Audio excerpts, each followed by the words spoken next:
Hey everyone, welcome back to our channel. If you're new here, please subscribe. I'd really love that.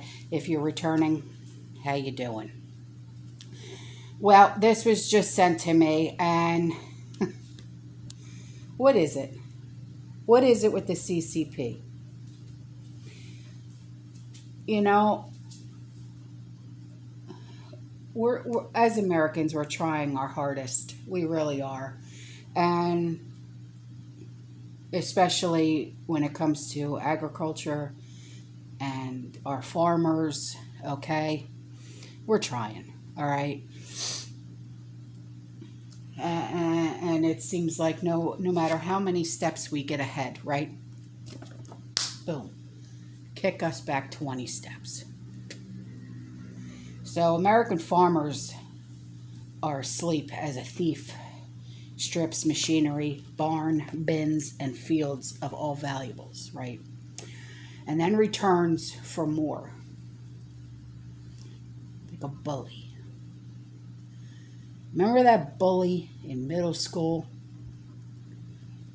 Didn't matter, no matter how much dignity they took from you. They just wouldn't stop. And China has breached the inner walls of the U.S. agriculture industry in what has arguably been the most expansive heist in farming history, and is currently attempting to steal or hack every conceivable facet of U.S. agriculture technology. And for what? You can't do it on your own, China? You got to steal from us, the hard workers of the United States of America? What is it? Because I think we deserve answers. The CCP, or the Chinese Communist Party, openly has declared its intent to dominate high-tech industries across the world, including agriculture, by 2025. This year, 2025, 2030, these years keep coming up. I don't know if you've noticed that, right? And undergirding its technological superiority effort, China has unabashed plans for a solo climb to the top rung of the global power ladder by 2049.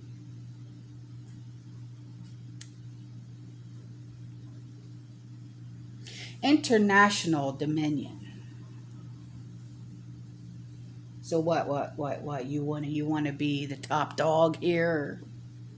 What are you tired being, second or even third, or whatever you're at right now?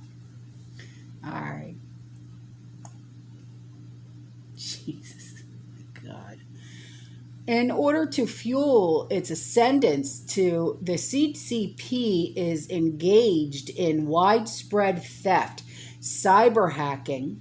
Oh, so now you can't even blame Russia because they're claiming it, right? It's claimed. They're claiming it. And espionage, with the U.S. as the honey hole of illicit gain. In 2017 report by the U.S. Commission on the Theft of American Intellectual Property speaks volumes and estimates a cost of $255 billion to $600 billion to the U.S. economy each year, and fingers China as the principal IP infringer. That's a lot of money.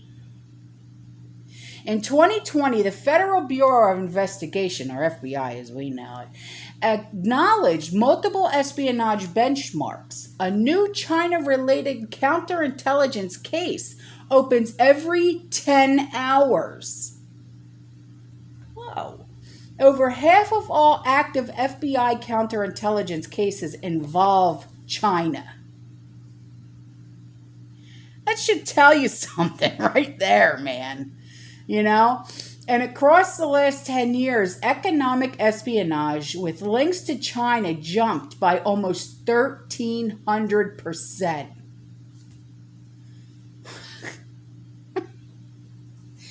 This is no laughing matter. I mean, I'm sorry that I just laughed right now, but it's almost like, why are we shouldn't even be shocked. We shouldn't even be like, woe is me. I didn't see this coming. You know?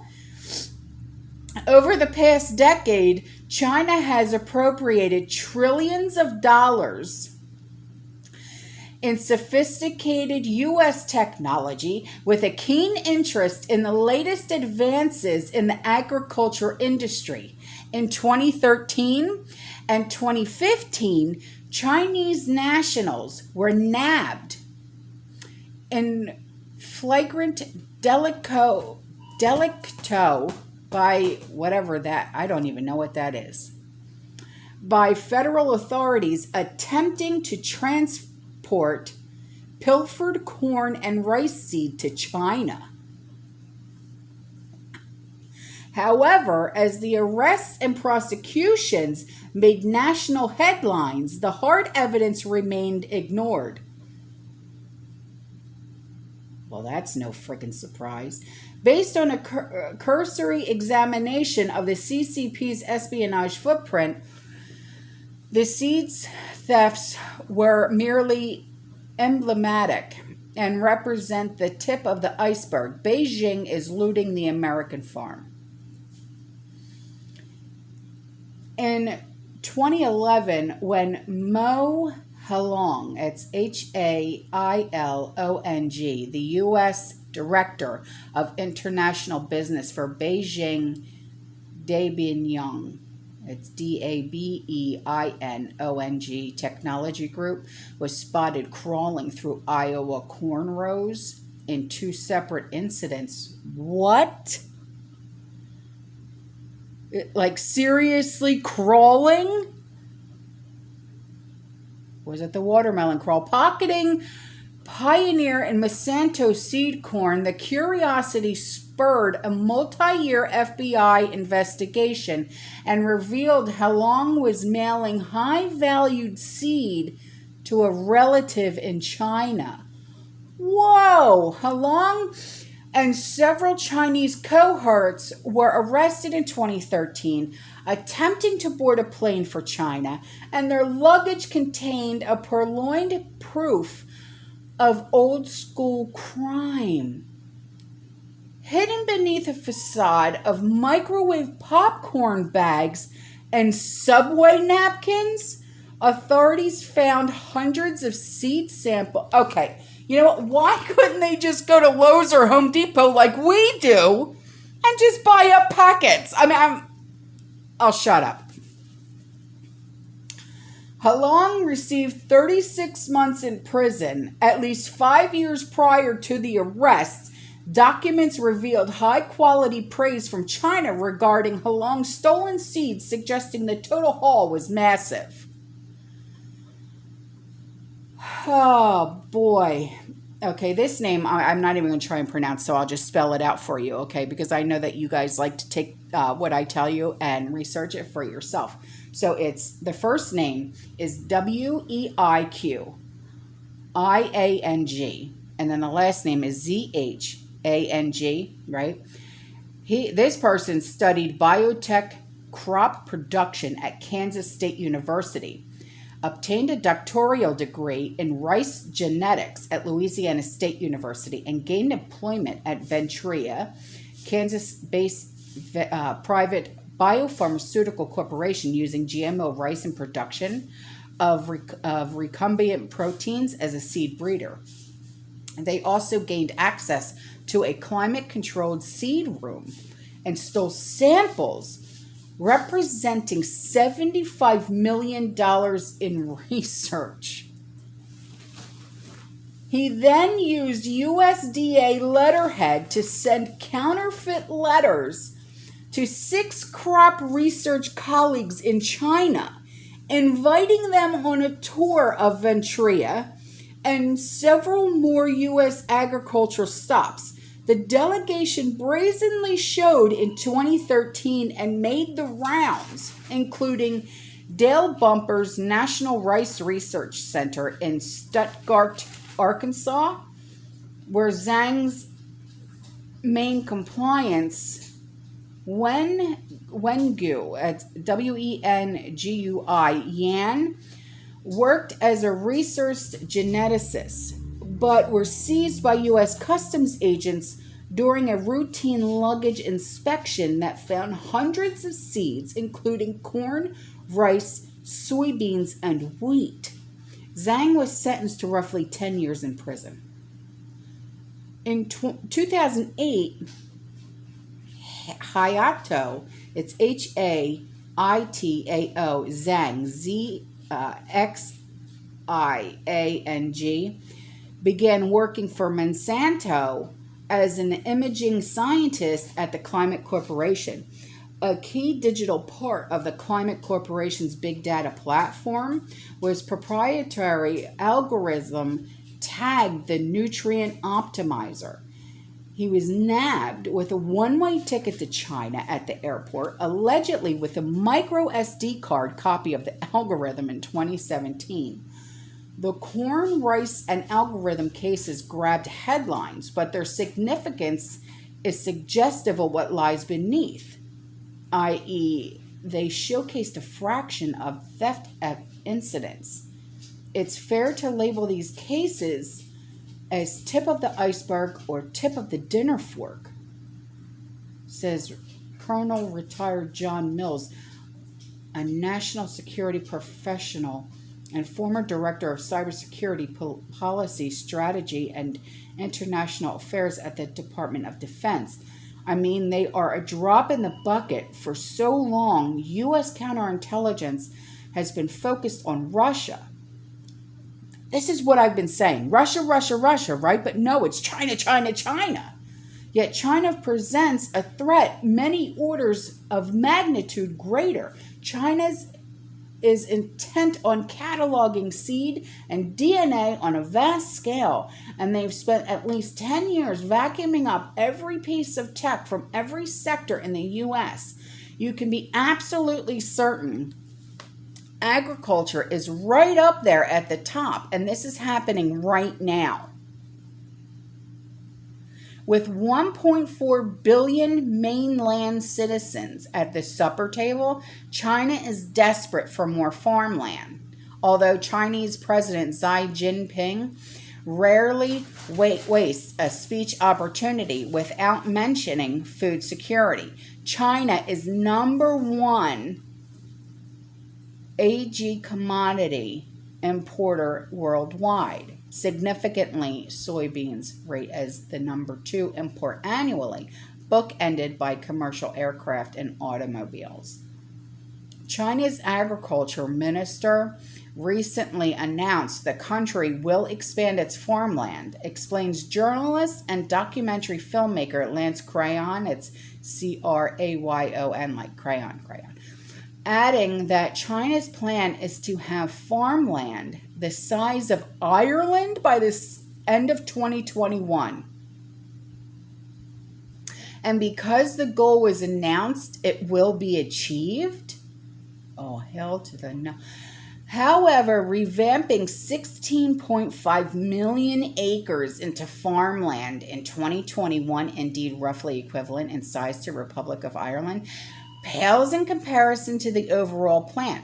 A decade back, the CCP announced a new farmland projection for 132 million acres is roughly 10 years, turning acreage, outsizing the entire state of California, into high standard farmland is plain testament to China's intention to achieve unprecedented levels of food security.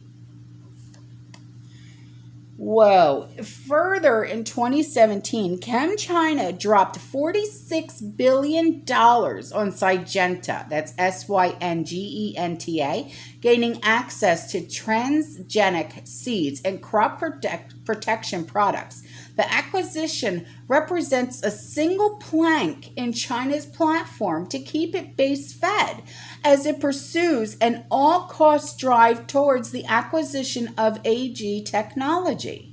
Far beyond ensuring grain and meat for the most populous nation in world history, the CCP pegs a reliable food supply as a vital component of its move toward the #1 global power spot. China is playing for keeps. In 2013, Xi kicked off the Belt and Road Initiative, or BRI, an infrastructure project that aims to give China unparalleled access to globe trade by 2049. What is it with the 2049? The 2025, the 2030, the 100-year anniversary of the People's Republic of China. Complementing BRI, Made in China 2025. There we go again, 2025. Looms as another alarming CCP program. Announced in 2015, the 10-year initiative projects domination of 10 high-tech sectors by 2025, including information technology, artificial intelligence, telecommunications, electric vehicles, aerospace engineering, advanced electronics, biomedicine, high-speed rail, maritime engineering, and agriculture technology. This is a whole bunch of no.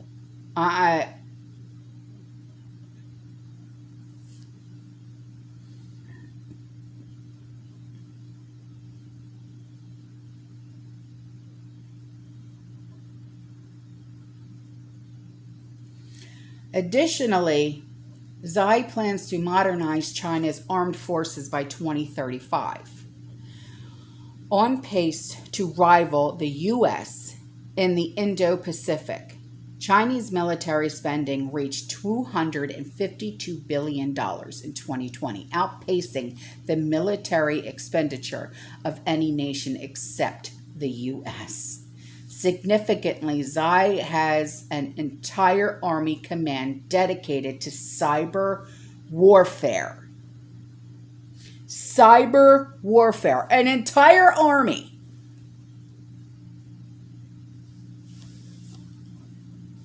The Strategic Support Force, part of his military reform effort. Xi also included a military-civil fusion program written into China's constitution. Any private sector innovation must be transferred to the military, expressed in the People's Liberation Army Daily. Civil military industrial espionage in countries such as the U.S. is euphemistically described as picking flowers in foreign lands to make honey in China. Xi and the CCP face a simple calculus. Any move on the international catbird seat requires top-drawer agricultural production technology, and if it can't be bought or developed, it can be stolen. China's ruling authority consists of 90 million CCP members. They remain committed to a sworn oath of allegiance, promising to carry out the party's decisions, strictly observe party discipline, guard party secrets, be loyal to the party, work hard, fight for communism throughout my life, be ready at all times to sacrifice my all for the party and for the people, and never betray the party. Sounds like a damn cult. According to FBI Director Christopher Wray, that's W-R-A-Y, the Chinese intelligence services strategically use every tool at their disposal, including state-owned businesses, students, researchers, and ostensibly private companies to systematically steal information and intellectual property. Whoa, a third of all international students in the U.S. are from China. Roughly 360,000 Chinese nationals who pay upwards of 3 times normal tuition rates, representing at least $14 billion influx for American universities and local economies. In 2019, Joe Augustyn, that's Augustyn, a 28-year veteran of the CIA, said, "We know without a doubt that any time a graduate student from China comes to the U.S., they are briefed when they go and briefed when they come back. They don't just come here to spy, they come here to study. And a lot of times it's legitimate. But there is no question in my mind, depending on where they are and what they're doing, they have a role to play for their government." That's freaking scary. Considering 360,000 Chinese nationals enrolled in U.S. universities, many of those land-grant universities with heavy agriculture research concentrations. If the CCP taps merely 1% of its student exports as direct intelligence sources, the math translates to 3,600 information sources on U.S. soil. And if the CCP taps far greater numbers of students in U.S. universities, as many analysts believe, the level of CCP surveillance jumps exponentially. John Mills estimates a high percentage of China's foreign students in the U.S. funnel information to the CCP. It's my opinion that many are either working for the Ministry of State Security, China's CIA FBI hybrid organization, and 100% are fully aware of the obligation to the CCP. That is the price to be paid here. Part of their presence here, granted with CCP permission, is a promise, often a quid pro quo, to assist the CCP in getting whatever is needed. The FBI woke up to this threat far too late, and now here we are in the very deep. It is the CCP's goal to steal, glean, obtain, transcribe, and photograph anything of value from the U.S., and the agriculture sector is right here at the top. China is a net food importer, and that is strategic vulnerability of the CCP. U.S. agriculture technology, Mills stresses, is directly in CCP crosshairs. China is a net importer of food. They cannot feed their population without American farmers. The spike in bacon prices over the last few years is related to China's demand for pork and is an exemplar of the strategic food situation. AG is absolutely one of the CCP's top targets of international collection. And unfortunately for American farmers, AG is one of the softest targets through the theft of intellectual property, privilege, company research, or the physical theft of seeds. Rest assured, even if China can't produce a crop with the stolen info, they are passing it to other breadbasket nations that are kindred or at least beholden to assist in growing food. The CCP's reach into U.S. academic and research institutions extends beyond tapping students for intelligence gathering. Generally, the CCP uses a two-pronged approach to gain university access. Confucius Institutes and Chinese Students and Scholars Associations. Confucius Institutes operates at roughly 50 U.S. universities as ideological marketing machines. They are funded through partnership agreements between the CCP and U.S. universities. Instructors are CCP selected and presented as education centers, yet are consistently tied to CCP espionage and surveillance. They are nests of influence, reconnaissance, said Representative Christopher Smith, Republican, New Jersey. Over 75 universities are have closed their Confucius Institutes. Roughly 140 Chinese Students and Scholars Associations, or CSSAs, function in the U.S., ostensibly to provide cultural support to students, Yet most CSSAs are directly overseen by Chinese embassy personnel. Despite the significance of Confucius Institutes and CSAs, the deeper threat comes from CCP, tapped researchers within the academic and corporate sphere. During his testimony before a Senate's committee, Michael Lauer, that's Lauer, Deputy Director of Extramural Research at the National Institute for Health, or NIH, admitted the agency has found 500 scientists of concerns at federally funded institutions. Further, as of April 2021, NIH has contacted more than 90 awardee institutions regarding specific issues with 200 scientists.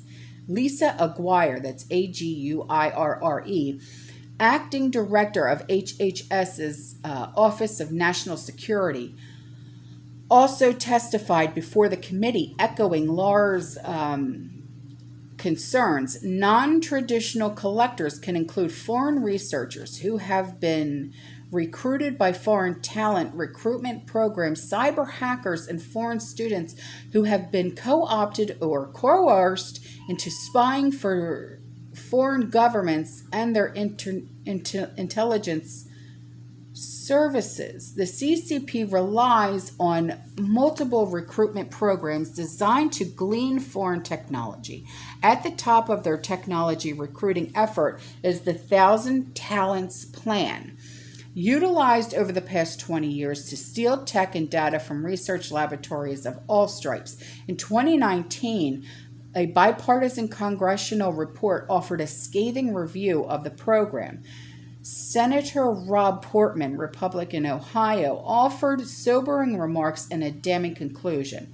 China uses more than 200 talent recruitment programs to lure foreign-trained scientists, researchers, and entrepreneurs into providing China with technical know-how, expertise, and foreign technology. Our investigation focused on China's most prominent program called the 1,000 Talents Plan.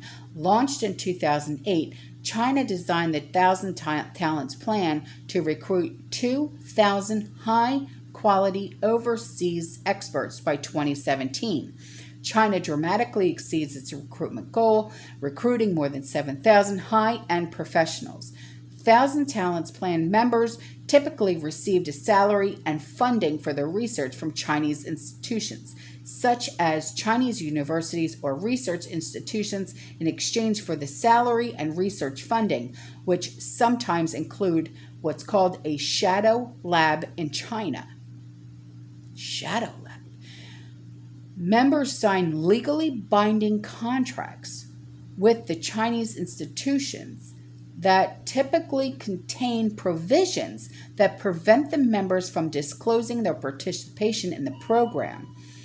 This requirement, of course, runs counter to U.S. regulations that require grant recipients to disclose foreign funding sources.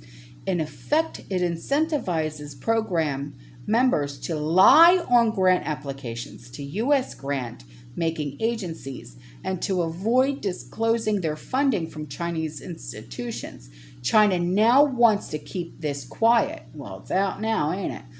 Portman's assessment was clear that talent recruitment programs are a double-header win for the CCP. First, the research bill is footed by U.S. taxpayers. Second, the CCP funnels the research directly into its own economy and military.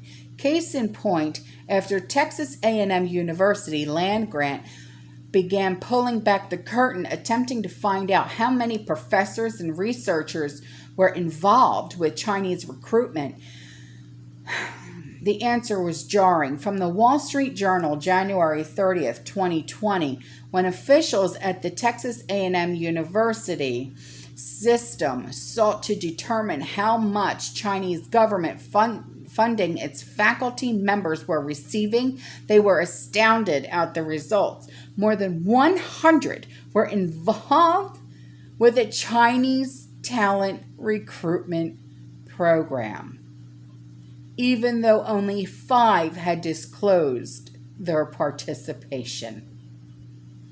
A plant pathologist at the Texas system, where the median annual salary for such scientists employed by the state was around $130,000, told officials that the researchers had been offered $250,000 in compensation and more than $1 million in seed money to start a lab in China through one of the talent programs. Oh my God. According to the FBI, China has earmarked 15% of total domestic gross product on boosting human resources, equating to almost $2 trillion. Of its own accord, China trumpets its shocking statistic. From 2008 to 2016, CCP talent recruitment programs bagged 60,000 foreign professionals. The complete picture of the talent haul remains a blur, but a reasonable assumption is possible. A significant portion of the 60,000 worked in an agricultural-related industry.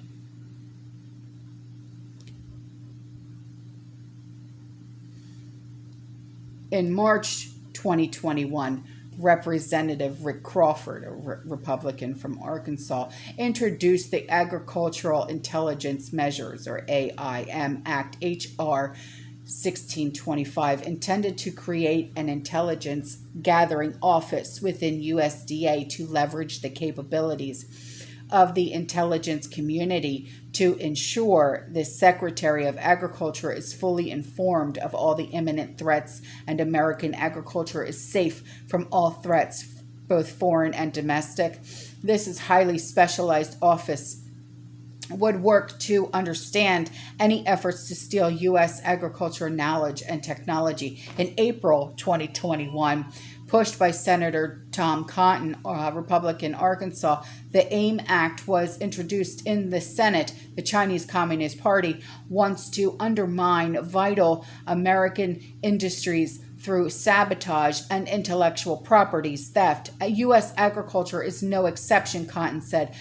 Our bill will help safeguard the food and technology that our country depends on for its prosperity and freedom.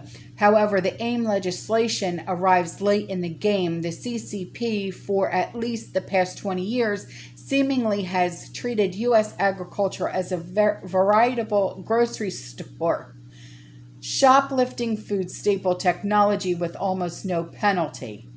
Similarly, the Endless Frontier Act, now tagged the U.S. Innovation and Competition Act, introduced by Senators Chuck Schumer and Todd Young, Republican Indiana, seeks to bolster and safeguard U.S. technology by pumping in funds to research institutions, pages of text, and at least $200 billion in spending. It includes a train of unrelated projects. Beyond questions over spending, Senator Marco Rubio from Florida contends the act is misguided and may present China with more opportunity for theft.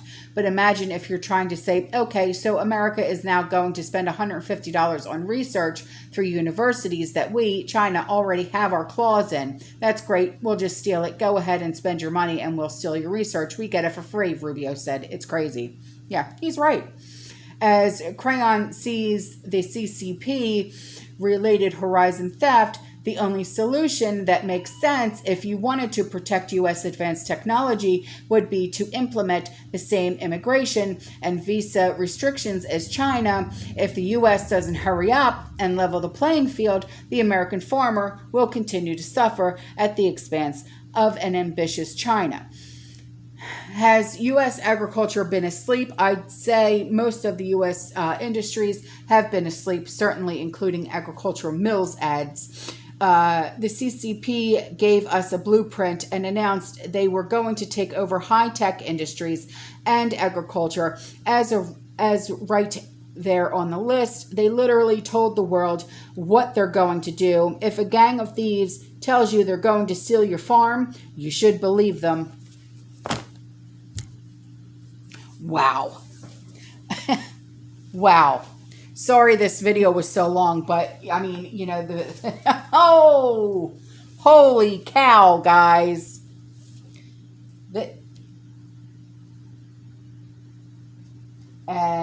You know, and then MSM is just constantly screaming, Russia, Russia, Russia. No, you guys should be screaming China, China, China.